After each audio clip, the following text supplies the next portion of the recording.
Everyone, book reviews this time. I finished Dread Nation by Justina Ireland over the weekend. This book has been on my radar since I heard someone on BookTube, and I apologise, I can't remember who, said about this zombie story set in the Civil War in America and featured a person of colour as the main lead. And I thought, oh, that sounds like something I quite fancy reading. So I've had my eye on it for quite a while. I picked it up a few months ago and finally I got round to reading it.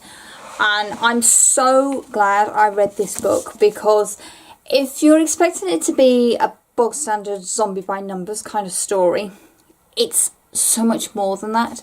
The zombies are almost a background to the main story going on in here.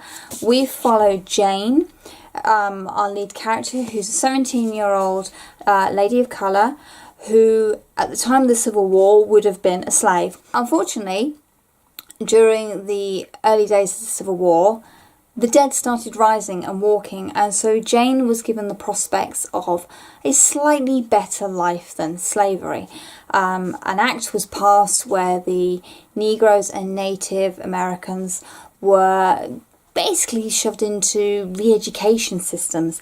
Now, I read the afterword by the author, and these such places did actually exist for the native people of America during peacetime.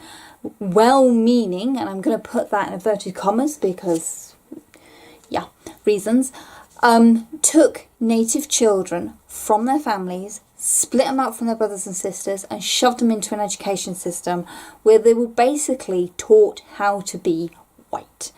It was a means of destroying their own culture and getting rid of the native people.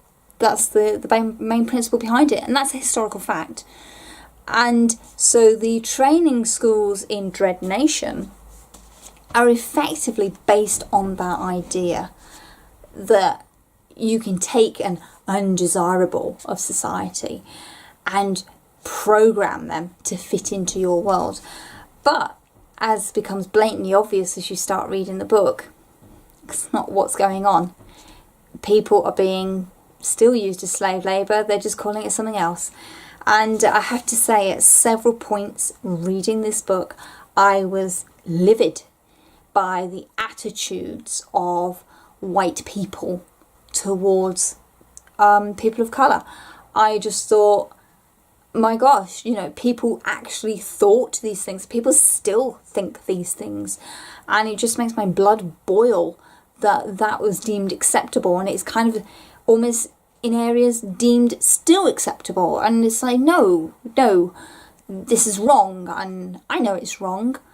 And I've never ever been on the receiving end of this. And I know it's wrong, full stop. So how dare people turn around and still be saying these kind of things that I was reading for reasons why people of colour were being treated the way they were. Yeah. This book made me feel a lot of things. It's a very good story, very strong characters. Jane is a very likeable character. She's a little bit, headstrong to start off with, but I can't say I blame her considering the situation she's grown up in. She has every right to be a little bit headstrong, a little bit arrogant, because she's good at what she does.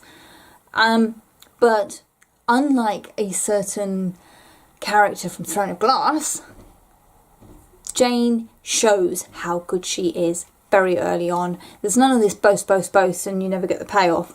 We see how good she is, which is great to see and read. I really liked her though. I thought she was a very smart, likeable person. I certainly would be happy to call her my friend. And even the supporting characters in here, some, yes, very, two-dimensional, stereotypical, but others, you really felt for them. There was a lot of history to them, and they felt like real people. So I really did enjoy the characters in the story. The plot centres around Jane trying to get back home. She's gone to the school to get a skill, to give her options for the future, but she effectively wants to go back home. And there's lovely headings at the beginning of each chapter of letters she's written home, which are very sweet. and they do give like this extra bit of emotional depth to Jane, and also a bit more plot that's going on as well, particularly later on. The main thrust of the story, like I said, is Jane wanting to get home, but circumstances come about where it basically becomes more of a fight for survival and freedom than anything else. And for a book set in the Civil War, okay, it's an alternative history, this is a book very much about slavery, and how people justify it, how people look the other way, and how some people learn to keep their dignity despite everything being done to them to take it away from them. And I think that's incredibly strong.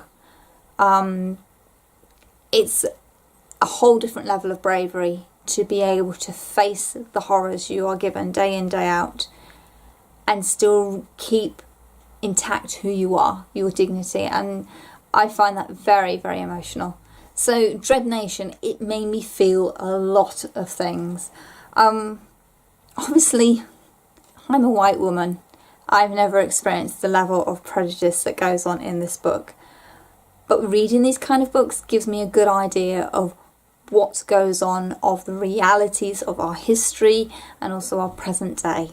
So I'm really pleased I've read this book. I'm also currently reading the 5th season, a book also written by a person of colour, Own Voices I think we call it, and I'm really enjoying that. But that again is making me feel a lot of emotions, and I'll do a detailed review on that when I've actually finished it. But Dread Nation, if you're just looking for a straight up zombie book, this is not the book you're looking for. But if you're looking at a book that informs you of prejudice, or of survival, of adapting to survive, this is the book for you. It's very enjoyable, 450 pages, but it didn't feel it. It was a very quick read, very engaging plot, lots of action going on, and yeah, we did have some zombie fights. They happen, and they're pretty good. You know, if you like your zombies nice and gory, then well, hey, it happens. We have gore, we have head slicing, we have, yeah, face eating off. It's lovely. But there we go.